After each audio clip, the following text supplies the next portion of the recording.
Listen closely. Rain lashed against the bulletproof glass of the Maybach like a barrage of gunfire. Inside sat a man who owned the city's underworld, a phantom forged in blood, cordite, and tailored Italian wool.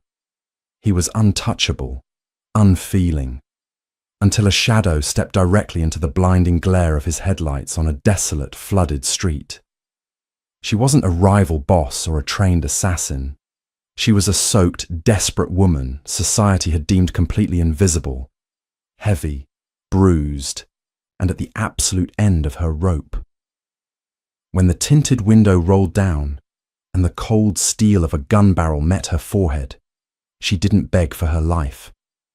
Instead, she stared into the darkest, most terrifying eyes in the city and spoke a single, breathless sentence that shattered his entire empire from the inside out. The sky above Chicago didn't just rain.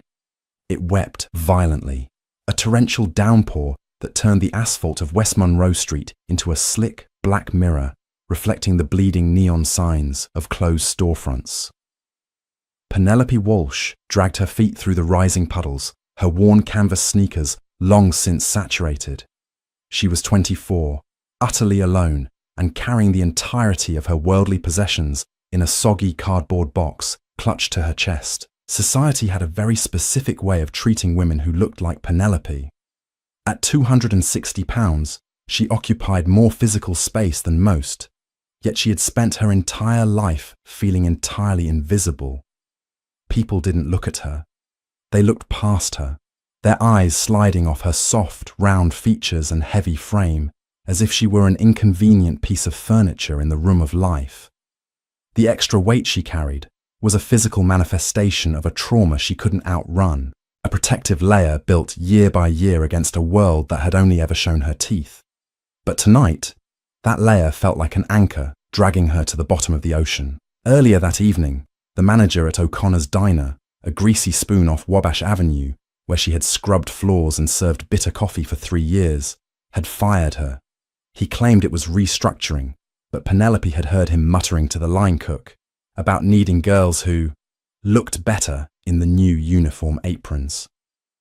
2 hours later, she returned to her shoebox apartment in Pilsen, only to find a padlock on the door and a glaring eviction notice plastered to the cheap wood. Her landlord, a cruel man named Sullivan, had locked her out a week early. Now, she was shivering violently, her oversized, thrifted wool coat heavy with rainwater, smelling of damp earth and stale grease.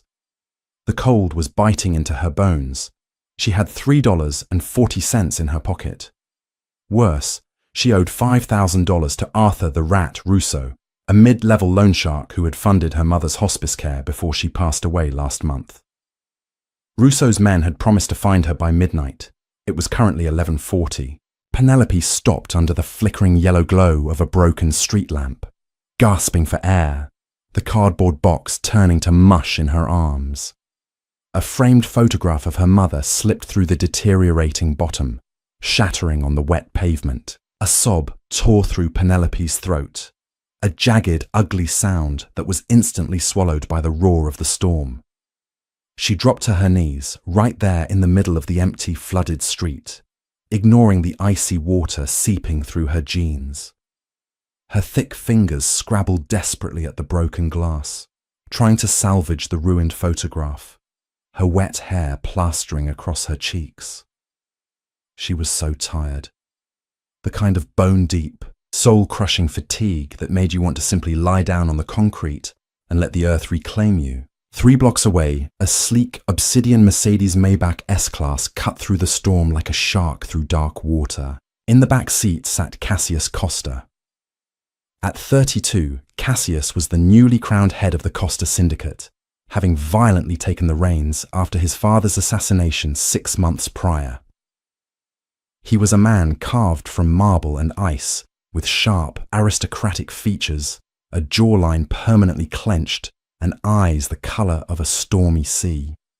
He wore a bespoke charcoal suit that cost more than most people made in a year, a diamond-encrusted Patek Philippe resting heavy on his wrist. But beneath the wealth and the terrifying reputation, Cassius was a hollow shell.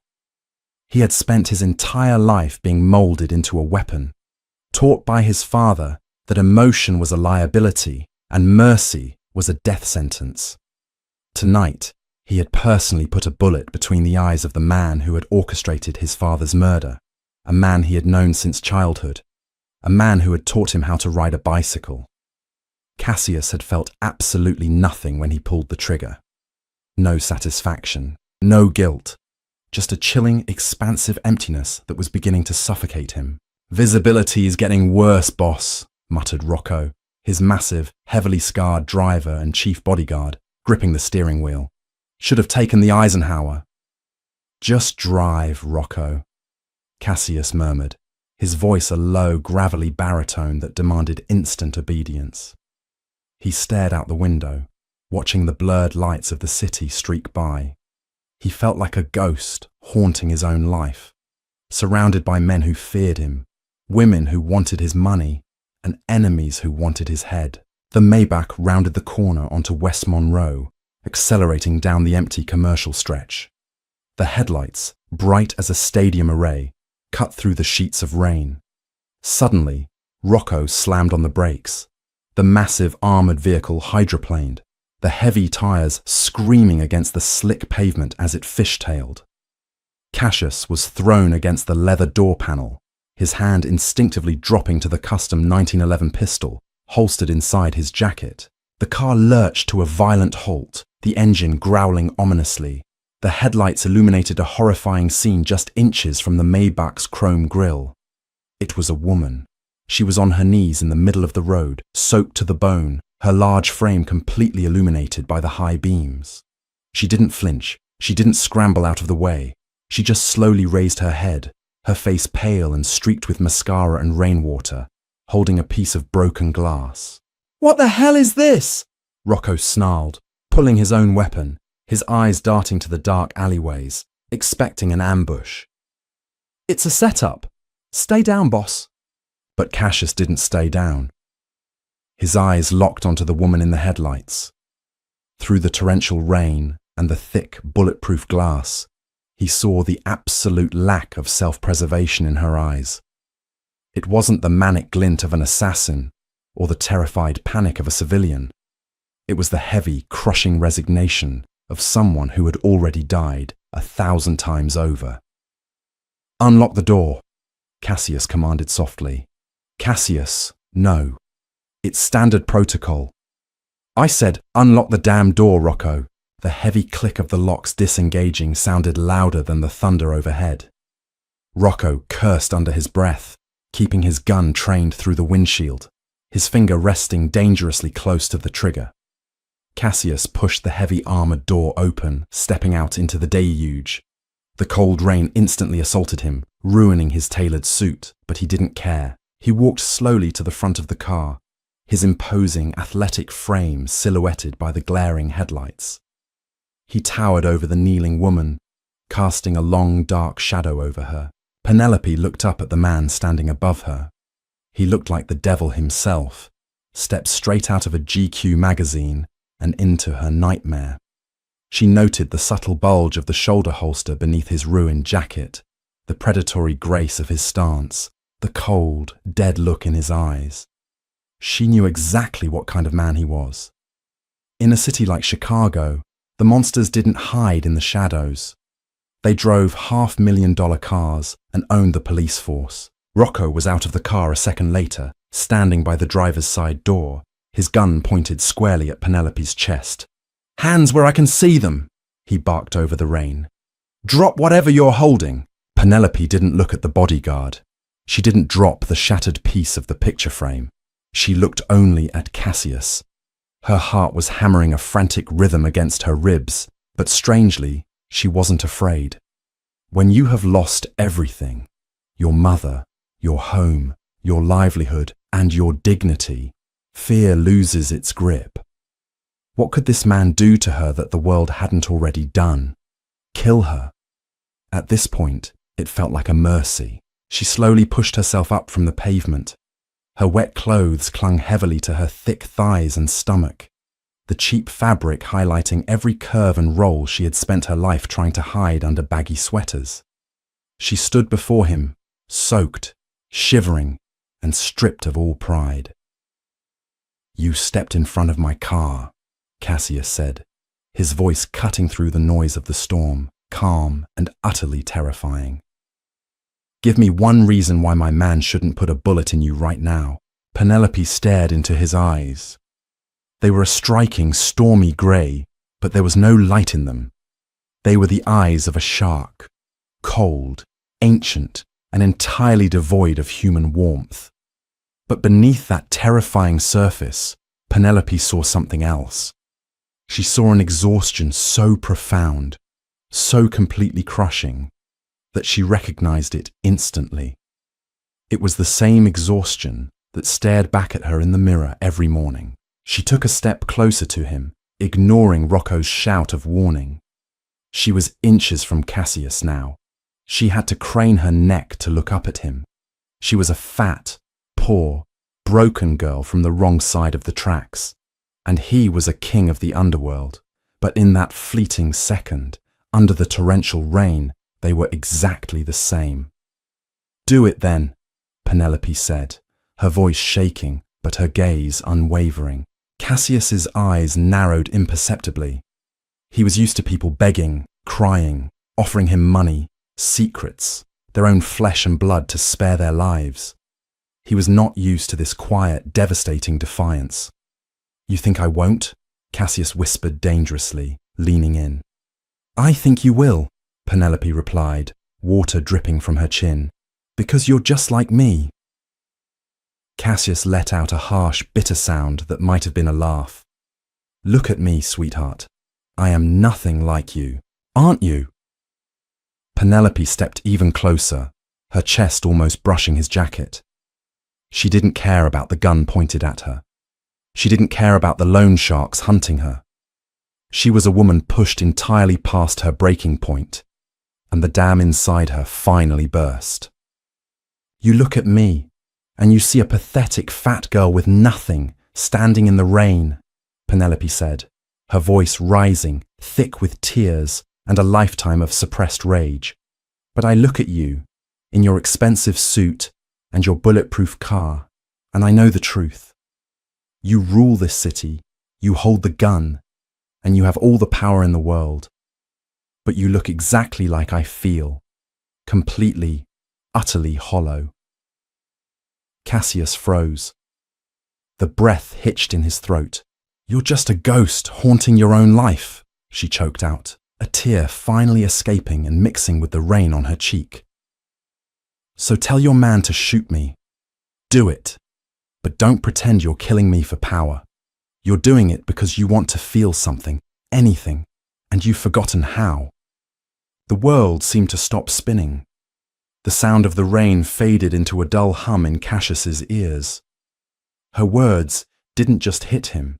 They pierced straight through the armor of his chest, cracking open the ice around his heart with the force of a sledgehammer. A ghost haunting your own life. It was the exact terrifying thought he had been having in the car just moments before. He stared down at her, really looked at her. He saw the way she carried her weight, not with pride, but with a defensive posture, a shield against a cruel world. He saw the deep purple bags under her eyes, the raw, bruised knuckles from hard labor, the profound, staggering loneliness radiating from her like heat from a furnace. She was messy, heavy, and broken. She was real. In a world of plastic faces and calculated lies, this woman standing in the pouring rain was the most real thing he had encountered in a decade. "Rocco," Cassius said softly, never breaking eye contact with Penelope. "Lower the weapon." "Boss, you can't be serious. She's a security risk." "Lower the damn gun, Rocco," Cassius roared, the sudden explosion of violence in his voice making both Penelope and Rocco flinch. Slowly, Rocco lowered his pistol. Cassius looked back at Penelope. She was shivering violently now, the adrenaline fading, leaving her teeth chattering uncontrollably. She looked down at the broken piece of glass in her hand, the fragment of the picture frame containing her mother's smile. She dropped it. It fell to the puddle with a small splash. "Get in the car," Cassius ordered, his tone brokering no argument. Penelope blinked, confusion replacing her defiant despair. "What? You're freezing! You're going to catch pneumonia! Get in the car!" "I don't even know you," she stammered, wrapping her arms around her thick waist, suddenly fiercely self-conscious of her soaked clothing clinging to her body. "I'm not getting in a car with a Mafia boss." A faint ghost of a smirk touched the corner of Cassius's lips. "You recognized me, yet you still talk to me like that. You're either incredibly brave or incredibly stupid, Miss Walsh. Penelope Walsh." "Well, Penelope Walsh," Cassius said, reaching out. He didn't grab her roughly. Instead, his large, warm hand wrapped gently around her freezing upper arm. The contact sent a jolt of pure electricity through them both. "I am Cassius Costa, and you are getting in my car because if you stay out here, you will die. And I suddenly find myself invested in your survival." Penelope didn't know why she let him guide her into the back of the Maybach. Perhaps it was the warmth radiating from the plush, temperature-controlled interior. Perhaps it was the sheer exhaustion shutting down her brain's warning systems. Or perhaps, in a dark, twisted way, it was the fact that for the first time in years, someone had actually seen her. Not her weight, not her poverty, but her. She slid awkwardly into the back seat, gasping softly as the pristine, cream-coloured leather yielded to her heavy frame. She was instantly acutely aware of how much space she took up, how her wet, dirty jeans were staining the immaculate upholstery. She tried to make herself as small as possible, pressing her back against the door, pulling her wet coat tightly around her. Cassius slid in beside her, the heavy armoured door closing with a solid, airtight thud that instantly silenced the raging storm outside. The contrast was jarring. 1 second, she was in a freezing, wet hell. The next, she was enveloped in the scent of rich leather, expensive cologne, and dangerous power. "Drive, Rocco. The Lake Forest Estate," Cassius instructed. "Boss, we have the sit-down with the Luciano family tomorrow morning. Going to the estate puts us an hour out of the city. I gave you an order, Rocco. Do not make me repeat it again tonight." Cassius's voice was a lethal whisper. The Maybach smoothly accelerated, leaving the shattered pieces of Penelope's old life in the rearview mirror. For 10 minutes, the only sound in the cabin was the soft whir of the climate control and Penelope's ragged breathing.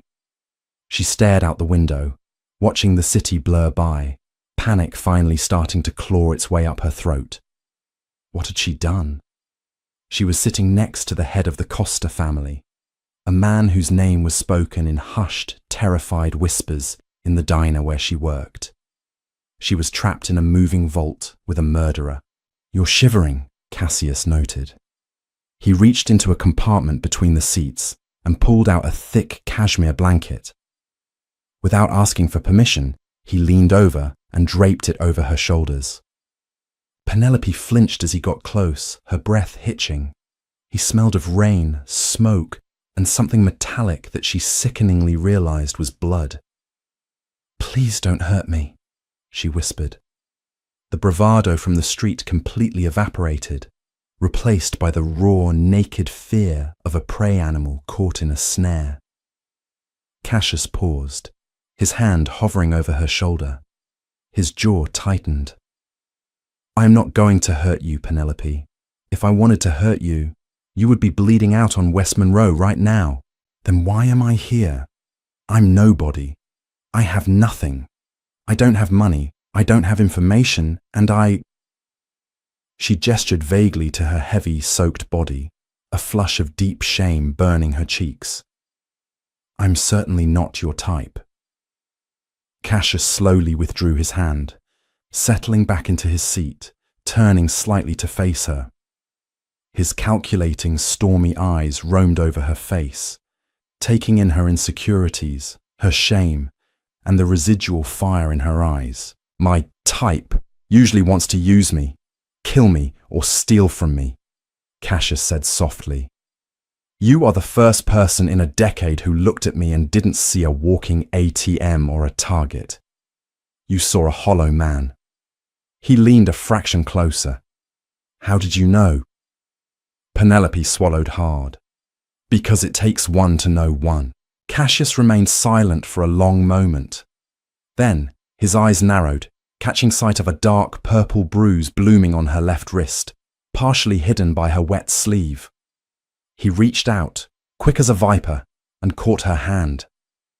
Penelope gasped, trying to pull back, but his grip was like iron, though surprisingly gentle.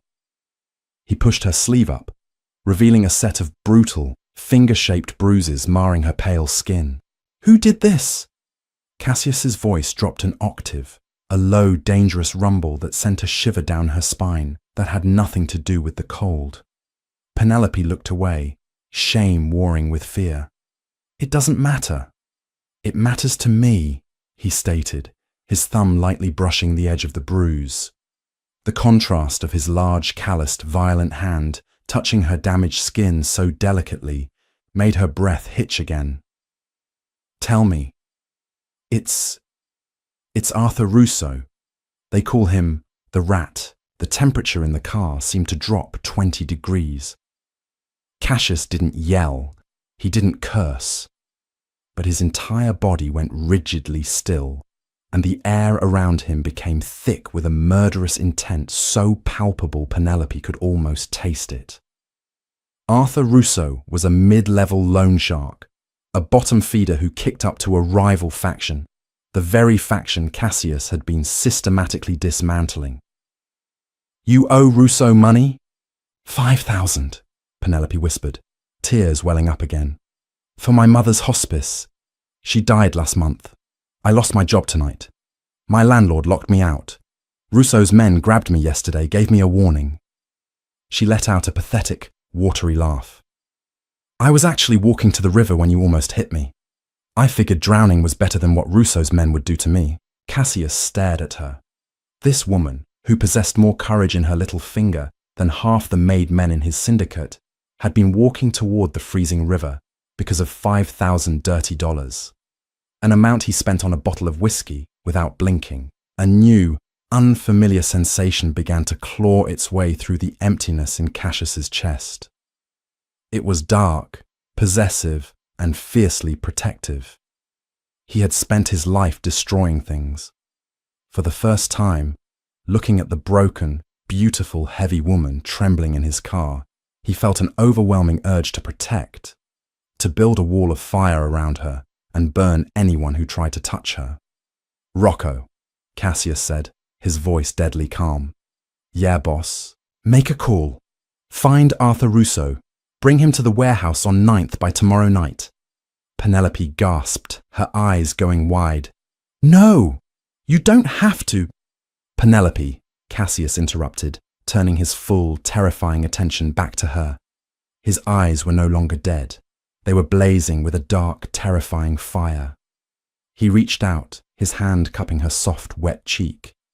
She was so unused to a gentle touch that she leaned into it involuntarily.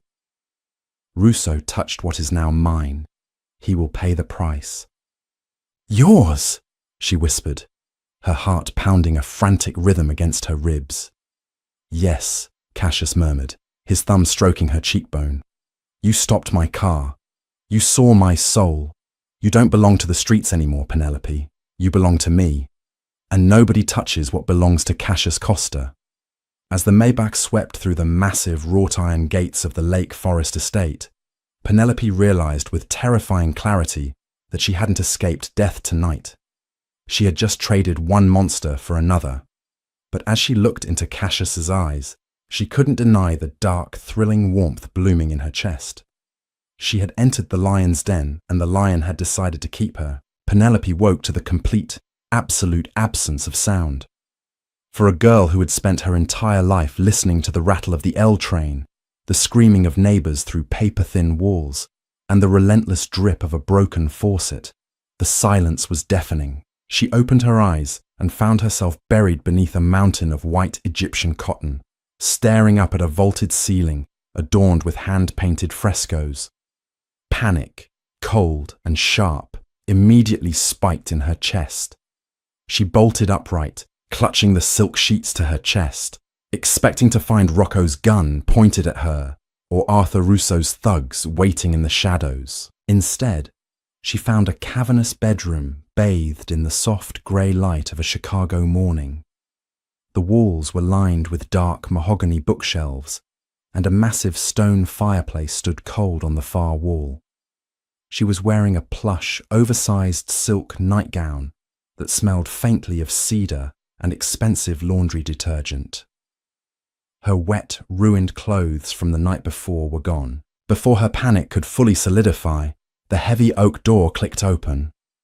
An older woman with iron-grey hair pulled into a severe bun stepped into the room, carrying a silver tray. "Good morning, Miss Walsh," the woman said, her voice surprisingly gentle. "I am Beatrice. I manage the household staff for Mr. Costa. I took the liberty of drawing a bath for you in the ensuite. And I have brought some clothes." Penelope stared at her, her voice raspy from the screaming and the cold of the previous night. "My clothes were unsalvageable, I'm afraid," Beatrice said smoothly, setting the tray on a glass table. It held a steaming pot of coffee, fresh fruit, and pastries. "Mr. Costa instructed me to have a wardrobe curated for you. The boutique in the Gold Coast opened early for us." Beatrice draped several garments over the velvet armchair by the window and quietly exited the room.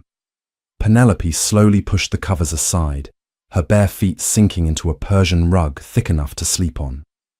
She walked over to the armchair, her heart pounding. There, carefully laid out, was a dark emerald green wrap dress made of heavy, luxurious jersey. Beneath it was expensive, supportive lingerie. Penelope's breath caught. She was a size 22. She had spent her life navigating the humiliating aisles of discount stores, settling for shapeless sacks that hid her body like a shameful secret. Finding clothes that fit her large frame gracefully was an exhausting battle. Yet, as she slipped into the lingerie and wrapped the heavy emerald fabric around her body, she stared into the full-length mirror and didn't recognize the woman looking back. The dress didn't hide her, it embraced her. The deep V-neck accentuated her full chest, and the wrap cinched tightly at her waist before flowing over the wide flare of her hips and thick thighs.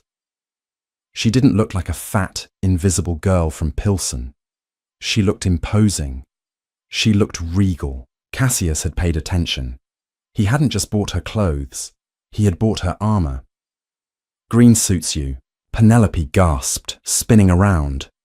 Cassius was leaning against the heavy wooden door frame. He had traded the ruined suit from the night before for a tailored, three-piece charcoal pinstripe that screamed lethal authority. His stormy eyes drifted slowly down her body, taking in the curve of her hips and the soft flush on her cheeks. There was no disgust in his gaze. There wasn't even the polite indifference she was used to. There was a dark, heavy heat that made her pulse thunder in her ears. "You shouldn't sneak up on people," Penelope managed to say, crossing her arms defensively over her stomach. "In my line of work, heavy footsteps get you killed," Cassius replied, stepping into the room. He walked to the silver tray, poured a cup of coffee, and handed it to her. His fingers brushed hers, and she flinched, remembering the violence that clung to him like a shadow. "Why am I here, Cassius?" Penelope asked, using his first name, testing the boundaries of the cage she found herself in. "You saved me. Thank you. But I can't stay here. I have a life. Well, I had a life to figure out." Cassius took a sip of his own coffee, his eyes locked onto hers over the rim of the china cup. "You have nowhere to go, Penelope. Your apartment is padlocked. You have $3 to your name, and Arthur Russo's men are still breathing. I can go to a shelter. You will stay exactly where you are," Cassius interrupted, his voice dropping to that lethal, commanding baritone. He set his cup down and picked up a thick manila folder from the table, tossing it onto the bed. Because you are no longer just a random girl I pulled off the street. You are a massive liability, and an even bigger target. Penelope frowned, stepping toward the bed. What is that? It's a dossier. Rocco had my men pull everything on you overnight. Cassius stepped closer, closing the distance between them until she had to tilt her head back to look at him. Your name is Penelope Walsh. Your mother, Margaret, died of lung cancer 32 days ago, but it's your father I'm interested in. My father? Penelope scoffed, a bitter taste flooding her mouth. William Walsh was a deadbeat drunk. He walked out on my mother and me when I was 6 years old. He's probably dead in a ditch somewhere. William Walsh was not a drunk, Cassius stated, his eyes narrowing. He was a ghost, a financial architect. On the streets, they called him the accountant. And until 18 years ago, he was the chief money launderer for the Luciano crime family. My biggest rivals in Chicago. Penelope stared at him, the coffee cup trembling in her hands. You're lying. My mother cleaned hotel rooms to pay rent. We lived on food stamps. Because 18 years ago, William Walsh vanished, Cassius said softly, stepping even closer, his presence entirely engulfing her. And he didn't leave empty-handed. He embezzled $12 million from Dominic Luciano's personal accounts. Worse, he took a physical ledger, a little black book detailing every corrupt judge, every bribed police commissioner, and every buried body tied to the Luciano syndicate. The room spun. Penelope reached out, her hand finding the sturdy mahogany post of the bed to steady herself. Her entire life, the poverty, the hunger, her mother's agonizing death in a state-funded ward because they couldn't afford private care, had all been a consequence of a mafia war she knew nothing about. They couldn't find him, Cassius continued, his gaze tracking the tear that slipped down her cheek. So they watched your mother. They watched you, waiting for him to reach out, waiting for the money to surface. Arthur Russo, Penelope whispered, the pieces violently clicking into place. Russo didn't just stumble upon your mother's medical debt, Cassius confirmed, his jaw clenching with anger. The Lucianos ordered him to buy it. They wanted to squeeze you. They wanted to push you so close to the edge that you'd be forced to liquidate everything you owned, hoping that ledger would finally turn up in your mother's belongings. Cassius reached out, his thumb gently catching the tear on her jawline. The contrast between his brutal words and his tender touch was maddening. They pushed you into the street in the freezing rain to die, Penelope. They made you believe you were worthless. A new emotion ignited in Penelope's chest, burning away the fear and the exhaustion. It was white-hot, blinding rage. For 24 years, she had hated herself. She had hated her body, hated her poverty, hated her life. And it had all been orchestrated by men in expensive suits playing a game with her existence. Where are you going? Penelope asked, her voice suddenly devoid of any tremor. As Cassius turned toward the door, I have a sit-down with Dominic Luciano in an hour, Cassius said, adjusting his cuffs. I'm going to look the man who ruined your life in the eye and smile. And tonight, I'm going to the warehouse on 9th to have a very long, very painful conversation with Arthur Russo. I want to be there, Penelope demanded. Cassius paused, his hand on the brass doorknob. He looked back at her. In the emerald dress, with her eyes blazing with newfound fury, she didn't look like a victim. She looked like a queen waking up to her power. No, Cassius said softly. You belong to me now, Penelope, and my things stay locked up where it's safe. He closed the door behind him, leaving her alone with the ghosts of her past and a burning desire for revenge. The air in the private back room of Il Tevere, a high-end Italian restaurant in River North, was thick with cigar smoke and decades of bad blood. Cassius sat at the head of the long oak table, his posture relaxed, a glass of scotch resting lightly in his hand. Across from him sat Dominic Luciano, a man in his late 60s with silver hair, a predatory smile, and eyes that missed absolutely nothing. Flanking Dominic were 4 heavily armed men. Flanking Cassius were just Rocco and another enforcer named Silas. Cassius didn't need a small army to project power. His reputation did the heavy lifting. "It's a tragedy about your father, Cassius," Dominic said, taking a slow drag from his cohiba. "He was a reasonable man, a traditionalist. I worry the new generation lacks his restraint." "My father is dead because he trusted a snake," Cassius replied smoothly, taking a sip of his scotch. "I don't plan on making the same mistake, Dominic. We're here to discuss the port shipments. You've been stepping on my docks." Dominic chuckled, a wet, rattling sound. "Business is business. But the streets are talking, Cassius. They say the Ice King of Chicago lost his mind last night. Stopped his motorcade in a monsoon to pick up a stray dog off the street. A rather heavy stray, from what I hear." Rocco tensed visibly, his hand drifting toward his jacket. Cassius held up a single finger, silencing his man without looking at him. But beneath the table, Cassius's knuckles turned white as he gripped the armrest. "I collect many things, Dominic," Cassius said, his voice dropping to a terrifying quiet register. "What I keep in my home is my business. If you or your men ever speak of her again, I won't just take the docks. I'll take your breathing privileges." Dominic's smile faltered, his eyes narrowing. He leaned forward. "Be careful, Cassius. Sometimes you pick up a piece of trash, only to find out it belongs to someone else's mess. You wouldn't want to inherit a debt you can't pay, especially a debt tied to William Walsh." Cassius didn't blink. He didn't react. He just finished his scotch, stood up, and buttoned his suit jacket. "The sit-down is over. Stay off my docks, Dominic. Next time I won't ask." He walked out of the restaurant, the cold fury radiating from him in waves. Dominic knew. The Lucianos were hunting Penelope, and now they knew she was under the protection of the Costa Syndicate. The war hadn't just started, it had arrived at his front door. Meanwhile, back at the Lake Forest estate, Penelope was pacing the length of her luxurious prison. The emerald dress swished around her legs as she walked. She felt restless. Her mind was racing with images of her mother coughing up blood in a sterile room, all while men like Dominic Luciano and Arthur Russo pulled the strings. She walked to the bedroom door and pulled it open. Standing in the hallway was a young, sharp-looking enforcer in a tailored black suit. He had dark hair, a broken nose, and eyes that looked entirely too old for his face. "Good afternoon, Miss Walsh," the guard said respectfully. "My name is Dante.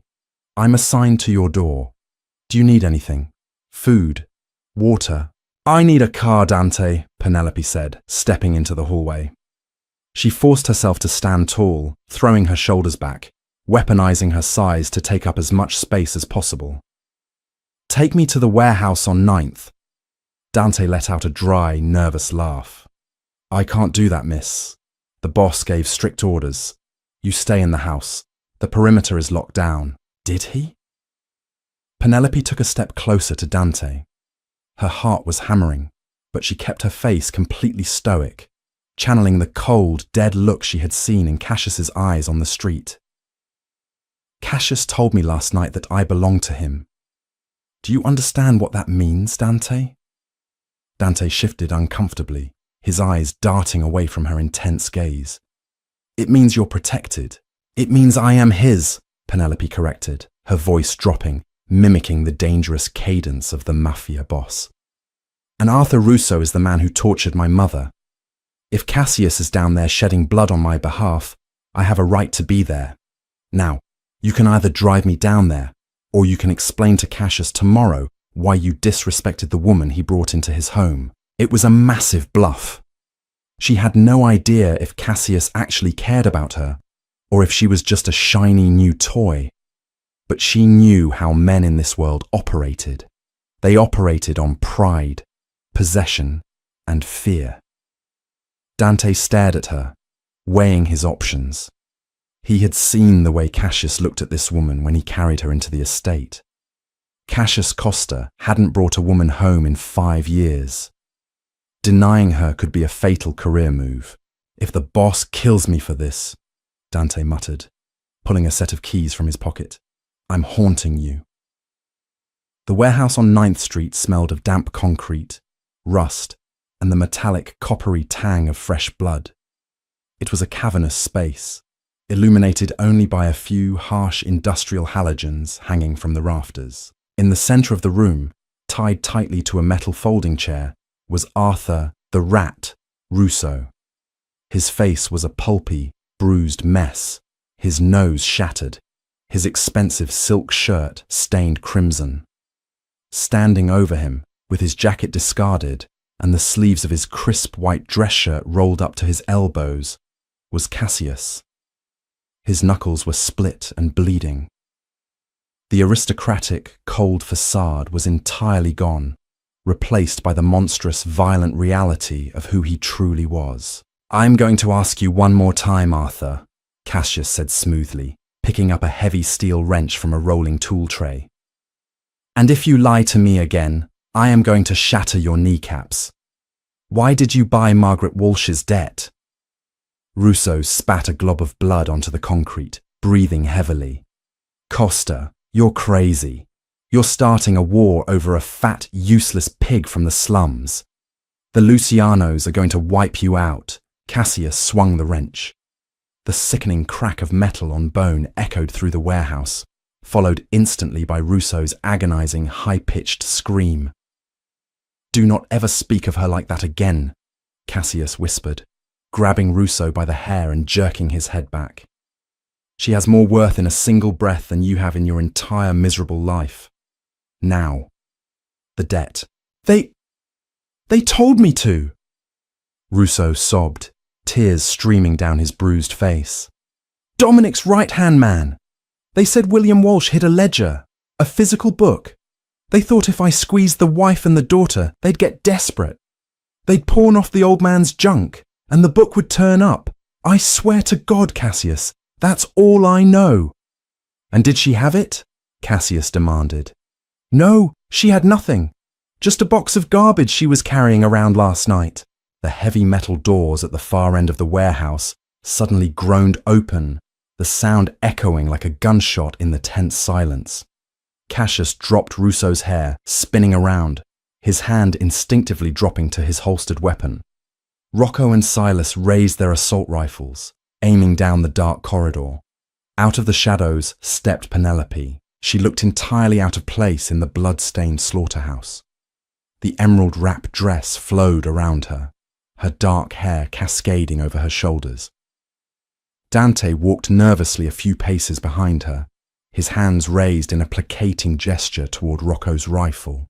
"Boss, I tried to stop her, I swear," Dante stammered, sweating profusely. She insisted." Cassius's eyes went wide. For the first time in his life, genuine panic flared in his chest. He didn't want her here. He didn't want her to see this part of him. He had spent his life surrounded by monsters, but when he looked at Penelope, he wanted to be a man. "Get her out of here, Dante," Cassius roared, taking a step toward her, desperately trying to position his body to block her view of the bloodied, broken man in the chair. "Penelope, turn around, right now." But Penelope didn't turn around. She didn't flinch at the sight of the blood, or the guns, or the terrifying violence radiating from Cassius. She walked straight toward him, her heavy step steady on the concrete floor. She looked past Cassius, her eyes locking onto Arthur Russo. The man who had terrorized her mother. The man who had driven her to the brink of the river. He looked so small now, so pathetic. "Well, well," Russo wheezed, a bloody, unhinged smile spreading across his ruined face. "If it isn't the little piggy. Did you come to watch your new boyfriend work, Penelope? You think you're safe? You're a walking corpse. Dominic Luciano knows where you are." "Shut your mouth," Cassius snarled, raising the wrench again. "Wait," Penelope said, her voice cutting clearly through the humid air. Cassius froze, turning to look at her. She stepped right up to him, so close the heat of his body radiated against her skin. She reached out and gently laid her hand over his bleeding knuckles, pushing the wrench down. She looked up into Cassius's stormy eyes. He just said they were looking for a book, because they thought I'd pawned my father's old junk. Penelope, this isn't the time. Cassius, listen to me, she interrupted, her grip tightening on his hand. Her mind was flashing back to the rain, to the street lamp, to the cardboard box melting in her arms. When my father left, my mother threw away everything he owned. Everything except one thing. A picture of the three of us. Cassius's eyes narrowed, his sharp mind instantly catching up to where she was leading him. The photograph you were holding in the street, Penelope nodded slowly, a massive wave of realization crashing over her. When I dropped it, the glass shattered, but the wooden backing split open. It wasn't just a frame, it was hollow. There was a small black notebook bound inside the cardboard backing. Complete silence fell over the warehouse. Even Russo stopped groaning, his eyes widening in horror. "Where is it?" Cassius asked, his voice barely a whisper, the magnitude of what she was saying shifting the very foundations of the criminal underworld. "I dropped it," Penelope said, looking down at her hands. "When you told me to get in the car, I dropped the broken pieces in the puddle on West Monroe." Cassius slowly turned his head to look at Rocco. Rocco was already reaching for his phone, his face pale. "I'm sending a cleanup crew to Monroe right now, boss. We'll tear up the entire street." Cassius turned back to Penelope. The hollow, dead emptiness he had felt 24 hours ago was completely eradicated. This woman hadn't just saved his soul in the rain. She had unknowingly handed him the atomic bomb he needed to annihilate his greatest enemy. He reached out, his blood-stained fingers gently cupping her jaw, heedless of the mess. "You are magnificent," he murmured, the dark, obsessive possession in his eyes burning hotter than ever. "You just won me the war." "I don't care about your war, Cassius," Penelope said fiercely, stepping into his touch. "I care about the men who hurt my mother." She slowly turned her head, her dark eyes locking onto Arthur Russo. She looked back at Cassius, her voice cold and completely devoid of mercy. "Give me the wrench." The heavy, cold steel of the wrench was a stark contrast to the burning fire in Penelope's chest. Cassius didn't hesitate. He didn't tell her it was a bad idea, nor did he offer platitudes about how revenge wouldn't heal her trauma. In the violent, brutal world Cassius Costa inhabited, blood was the only currency that settled a debt. He placed the heavy tool into her soft, uncalloused hand, his fingers lingering over hers for a fraction of a second, silently transferring his lethal authority to her. "Penelope, please!" Arthur Russo shrieked, thrashing against the ropes that bound him to the metal chair. Blood bubbled at the corner of his lips. "I was just following orders. You're not a killer. Look at you. You're just a sweet girl from Pilsen." Penelope stepped closer. She looked down at the man who had ordered his thugs to terrorize a dying woman. She remembered the sheer terror in her mother's eyes when Russo's men had kicked in their door 6 months ago, demanding interest on a loan that was meant to buy Margaret Walsh a few painless months. "I am a girl from Pilsen," Penelope said, her voice eerily calm, echoing in the cavernous warehouse. "And for 24 years, men like you have looked at me and seen a target. A weak, fat, poor girl who takes up too much space but has no voice. You thought you could crush me." She raised the wrench. It was heavy, pulling at the muscles in her shoulder. "But you forgot one thing, Arthur," she whispered, her dark eyes locking onto his terrified, bulging ones. "Gravity." She didn't aim for his head. She wasn't a murderer. Cassius was right about that. But she was a survivor. She brought the heavy steel wrench down with every ounce of her substantial weight, fueled by decades of grief, humiliation, and rage. The wrench connected with Rousseau's right hand, the hand resting on the armrest of the chair, the hand that had signed the orders to torture her mother. The sound of shattering bones echoed like a gunshot. Rousseau's scream was a horrific, tearing sound that vibrated in Penelope's teeth. He convulsed against the ropes, sobbing uncontrollably as his hand hung at a sickening, impossible angle. Penelope dropped the wrench. It clattered against the blood-stained concrete. She was gasping for air, her chest heaving against the emerald silk of her dress. The adrenaline crash hit her instantly, making her knees weak. Before she could fall, Cassius was there, his strong arms wrapped tightly around her waist, pulling her back against his solid, broad chest. "Rocco," Cassius ordered, never taking his eyes off Penelope. "Dump him at the doors of Chicago Med. Let Dominic Luciano know exactly what happens to the hands that touch my queen." Cassius turned Penelope away from the carnage, practically carrying her out to the waiting SUV. The ride back to the Lake Forest estate was shrouded in silence. Penelope stared at her hands, trembling violently. She had crossed a line. She had stepped out of the civilized world of victims and into the dark, bloody arena of predators. When they arrived at the estate, Cassius led her upstairs, bypassing the guest room and taking her directly into his own master suite. It was a massive room of dark slate, leather, and floor-to-ceiling windows overlooking Lake Michigan. "I'll have Beatrice draw you a bath," Cassius said softly. "No," Penelope whispered, her voice cracking. "Don't leave." Cassius stopped. He turned to her, his stormy grey eyes softening in a way that would have terrified his enemies. He walked towards her, his large hands reaching out to gently untie the sash of her emerald dress. Penelope stiffened. A lifetime of deep-seated insecurities flared up. "Cassius, I'm not—" She struggled for the words, her cheeks burning with shame. "I'm not beautiful. I have stretch marks. I have rolls. I'm heavy." Cassius let the heavy silk fall to the floor. He didn't look away. He didn't offer a polite lie. He looked at her in her sheer lingerie, his gaze trailing over the thick curve of her thighs, the soft swell of her stomach, the lush fullness of her breasts. His eyes were dark, hungry, and filled with a profound reverence that stole the breath from her lungs. "You have been told by weak men that you are too much," Cassius rumbled, stepping into her space, his chest brushing against hers. "Because weak men are terrified of a woman who cannot be easily broken. You are not just beautiful, Penelope. You are a goddess carved from marble and storm. You carry the weight of the world, and you do it with a strength that brings me to my knees."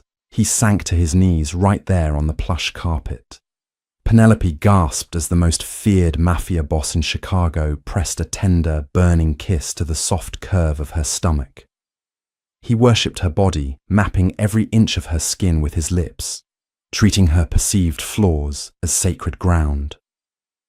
In the dark sanctuary of his bedroom, the fat, invisible girl from Pilsen died, and the queen of the Costa Syndicate was born. At 3 a.m., the heavy oak doors of Cassius's private study swung open. Rocco stood in the doorway, soaked in rainwater and mud, holding a transparent evidence bag. "We had to tear up half the asphalt on Monroe before the city plows washed it into the storm drains," Rocco reported, his voice tight with exhaustion. "But we found it." Cassius sat behind a massive mahogany desk, wearing a dark silk robe, a glass of bourbon in his hand. Penelope sat beside him in a leather armchair, draped in one of his oversized dress shirts, her hair damp from the shower. Cassius took the bag. Inside was a small black moleskin notebook. Its edges were warped and stained with dirty street water, but the thick leather cover had protected the interior pages. Cassius carefully extracted it, laying it on a clean towel on the desk. "Get Dante and secure the perimeter, Rocco. Double the guard," Cassius ordered. As Rocco left, Cassius opened the delicate, damp pages. Penelope leaned in, her shoulder pressing against his. The pages were filled with tiny, meticulous handwriting, columns of numbers, offshore routing codes, and names of politicians, judges, and rival mob bosses. It was William Walsh's insurance policy, a roadmap to the entire corrupt infrastructure of Chicago. But as Cassius turned to the final pages, his blood ran cold. The ink here was different, newer, not written 18 years ago. Look at this. Cassius pointed to a specific ledger entry dated just 3 months prior. Transfer $4.2 million to AS Holdings. Authorization WW. WW, Penelope breathed, her heart hammering against her ribs. William Walsh, but he's been missing for 18 years. Everyone thought Luciano killed him. Cassius's eyes darted down the page, cross-referencing a list of shell corporations. His jaw clenched so tight, a muscle ticked in his cheek. AS Holdings, Alexander Sterling. Penelope gasped. Alexander Sterling was a billionaire real estate developer. He was the man who had bought the entire block of low-income housing in Pilsen. He was the landlord who had orchestrated her eviction. Cassius, Penelope whispered, the horrific realization washing over her like ice water. My landlord didn't evict me because I was late on rent. He evicted me because he owned the building. Your father isn't dead, Penelope, Cassius said, his voice a lethal, quiet hiss. William Walsh changed his face, took his stolen $12 million, and built a legitimate real estate empire under the name Alexander Sterling. He orchestrated your eviction to get you out of the apartment so his private security could tear the place apart looking for this ledger. The betrayal hit Penelope with the force of a physical blow. Her own father. The man who had abandoned her and her mother to starve in the slums had been sitting in a penthouse 3 miles away. He had watched her mother die in a state-run hospice when he could have saved her with pocket change. He had thrown his own daughter into the freezing rain to find a book he had forgotten he left behind. He let her die, Penelope choked out, tears of absolute fury burning her eyes. He let my mother die in agony. Cassius closed the ledger. He stood up, pulling Penelope into his arms. He could feel the violent trembling in her heavy frame. I'm going to burn his empire to ash, Cassius vowed, pressing his lips to her forehead. I'm going to take everything he has built, and then I'm going to bring him to you. Suddenly, a massive explosion rocked the Lake Forest estate. The blast shattered the reinforced glass of the study windows, sending shards flying across the room. Cassius tackled Penelope to the floor, shielding her body with his own as the shockwave rattled the books from the shelves. The piercing shriek of the estate's perimeter alarms ripped through the night. Gunfire erupted outside, heavy automatic weapons tearing through the manicured hedges. Cassius pulled Penelope to her feet, drawing his custom 1911 pistol from his shoulder holster. Dominic Luciano, he snarled. He knows we have the ledger. He's making a desperate play. How did he get past the outer gates? Penelope shouted over the din of the alarms. You said this place was a fortress. Cassius's eyes darkened with a terrifying realization. Because Alexander Sterling's development company built the security architecture for this estate 10 years ago, your father just sold us out to the Lucianos to get his book back. The hallways of the estate were chaotic. Gunsmoke filled the air, acrid and blinding. Rocco and Dante were holding the grand staircase, exchanging suppressing fire with Luciano's heavily armed hit squad who had breached the foyer. Cassius shoved Penelope behind a marble pillar in the upstairs gallery. Stay here, he commanded, his voice brokering no argument. Do not move until I come for you. Cassius, no. Penelope grabbed his arm. They want the ledger. They want me. I can negotiate. You are not negotiating with men who want to put a bullet in your head, Cassius roared, the protective fury in his eyes absolute. You belong to me, and I protect what is mine. He tore himself away, diving into the fray. Penelope watched in horror as the man she was falling dangerously in love with turned into a demon of war. Cassius moved with terrifying precision, dropping 2 of Luciano's men with clinical headshots before taking cover behind a heavy mahogany credenza. But there were too many. Dominic Luciano had sent a small army, desperate to erase the evidence of his crimes. Penelope looked down at her hands. She was tired of hiding. She was tired of being the collateral damage in men's wars. She clutched the damp moleskin ledger in her hand. She was William Walsh's daughter, and she had the one thing both sides were willing to die for. She took a deep breath, stepping out from behind the marble pillar. "Dominic!" Penelope screamed at the top of her lungs, her voice echoing over the crackle of gunfire. The shooting abruptly paused. Everyone, including Cassius, froze, looking up at the heavy, imposing woman standing at the top of the grand staircase.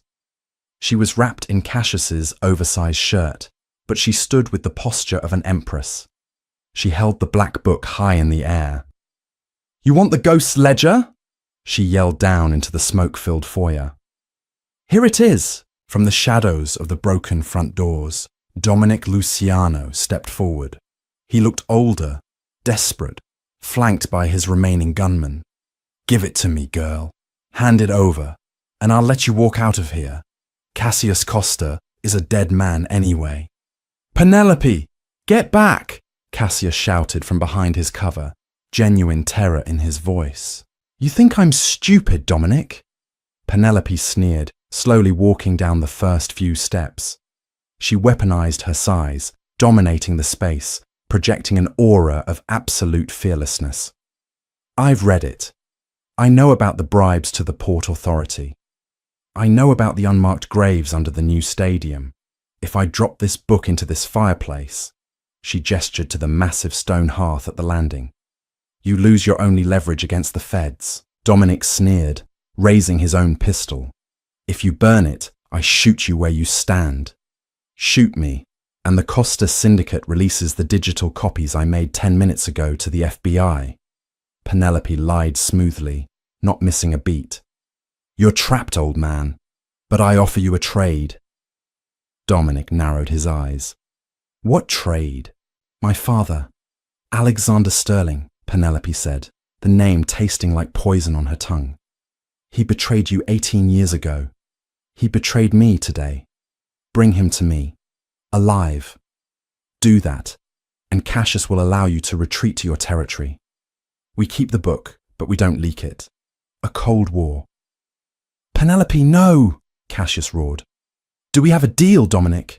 Penelope demanded, ignoring Cassius. Dominic looked at his dwindling men, then at Cassius's entrenched forces, and finally at the fierce, unyielding woman on the stairs. He slowly lowered his gun. "Sterling is flying out of O'Hare in 2 hours. Private terminal. I'll text you the tail number. You have my word." Dominic signaled his men, and they slowly backed out of the ruined doors, melting into the stormy night. The silence that followed was deafening. Penelope's legs finally gave out. She collapsed onto the carpeted stairs, the ledger slipping from her fingers. A second later, Cassius was there. He dropped his gun and fell to his knees, pulling her violently into his chest. He buried his face in her dark hair, his massive frame shaking. "Never," Cassius breathed, his voice ragged. "Never do that again. I thought I lost you." Penelope wrapped her arms around his thick neck, crying softly against his shoulder. "I had to. He would have killed you, Cassius. I couldn't let him kill you." Cassius pulled back, cupping her face in his hands. He looked at her not just with desire, but with absolute awe. She had walked into the crossfire of a Mafia war and brought the most dangerous man in Chicago to heel with nothing but her intellect and her bravery. "You are a terrifying woman, Penelope Walsh," Cassius murmured, a dark smile spreading across his face. "And I am completely, irreversibly obsessed with you." He crushed his lips to hers in a bruising, desperate kiss. It tasted of smoke, salt, and absolute victory. 6 months later, the Chicago skyline glittered under a clear night sky. In the penthouse of the newly acquired Costa Tower, Penelope stood by the floor-to-ceiling windows. She wore a custom-made gown of midnight blue that hugged her heavy, beautiful curves perfectly. Around her neck rested a collar of flawless diamonds. The underworld had changed. Dominic Luciano had suffered a fatal heart attack 2 months prior, a quiet arrangement orchestrated by Cassius. And Alexander Sterling, William Walsh, was currently rotting in a federal supermax prison. Anonymous tips and financial records having miraculously found their way to the IRS and the FBI. Cassius stepped up behind her, wrapping his arms around her waist, pulling her back against his chest. He rested his chin on her shoulder, looking out at the city they now ruled together. "They're calling you the Iron Queen," Cassius whispered, pressing a kiss to her neck. Penelope smiled, leaning back into the heat of her husband. She had walked into the rain a broken, invisible girl with nothing. She had stopped a monster's car, and in doing so, had found the only man capable of loving the monster inside of her. She was heavy, she was scarred, and she was the most powerful woman in the city. "Let them call me whatever they want," Penelope said softly, turning her head to capture his lips. "As long as they know who I belong to, and who belongs to me." What an explosive finale! From a desperate girl in the freezing rain to the untouchable Iron Queen of Chicago, Penelope's journey proves that true power isn't about fitting into society's mold, it's about shattering it entirely. Cassius and Penelope burned the city down to build their empire. But do you think William Walsh will ever find a way out of federal prison to seek his revenge? The underworld is never truly quiet. If you love this dark, intense, slow burn Mafia romance, you must hit that like button and share this incredible story with your friends. Subscribe and ring the bell so you never miss our upcoming dark romance dramas. Drop a comment below. What was your absolute favourite twist in Penelope and Cassius's story? Let us know.